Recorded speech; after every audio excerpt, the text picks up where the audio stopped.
അങ്ങനെ ഒടുവിൽ അതിനം വന്നെത്തി ഗൈസ്. മെർച്ചന്റ് നേവി എക്സാം ഇന്നാണ്. എന്തെല്ലോ വായിച്ചു നോക്കിയും ഇനി എക്സാമിന് തകർക്കാം. ട്രിപ്പ് ആലോചിച്ച് തിരുന്നോണ്ടേക്കും ഈ മൊയന്തിനാണ് എക്സാമിനോട്ടുള്ള passport size photo admit card എടുക്കാൻ മറന്നു. അവസാനം വേഗം ബ്ലിങ്ക് ചെയ്തു. അതുകൊണ്ട് തന്നെ ലേറ്റ് ആയി.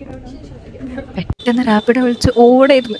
അങ്ങനെ എക്സാം എഴുതി പുറത്തിറങ്ങി പുതിയ ഫ്രണ്ട്സിനെ കിട്ടിയിട്ട് അങ്ങനെ എക്സാമിന്റെ ക്ഷീണം മാറ്റി ഒരു ലസ്യം കുടിച്ച് പുലാവ് കഴിച്ച് നല്ല മാങ്ങയും കഴിച്ചു കുത്തിയത്. ഇതാണ് തനിഷ്ക, എന്റെ പുതിയ ഫ്രണ്ട്.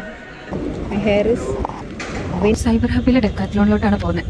അങ്ങനെ അവസാനം സൈബർ ഹബ് എത്തി. കുറച്ച് ജാക്കറ്റ് പിക്ക് ചെയ്ത് നേരെ ട്രയൽ റൂമിലേക്ക് വിട്ടു.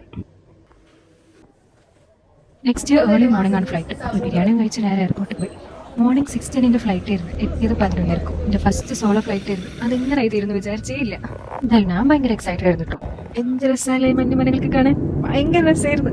അങ്ങനെ അവസാനം ലാൻഡിങ് ആയി ഗൈസ്. അങ്ങനെ അവിടെ നിന്ന് ഇറങ്ങിയപ്പോഴാണ് എന്നെ പോലത്തെ ഒരു സോളോ ട്രാവലറിനെ കണ്ട് ഹോട്ടലിലോട്ട് വിട്ടു. അങ്ങനെ ബ്രേക്ക്ഫാസ്റ്റും കഴിച്ച് നേരെ റൂമിലേക്ക് പോയി. അപ്പൊ ഇന്ന് ഇത്രയേ ഉള്ളൂ. ബാക്കി അടുത്ത പാട്ടിൽ കാണാനായിട്ടൊന്ന് ഫോളോ ചെയ്തോളിട്ടോ.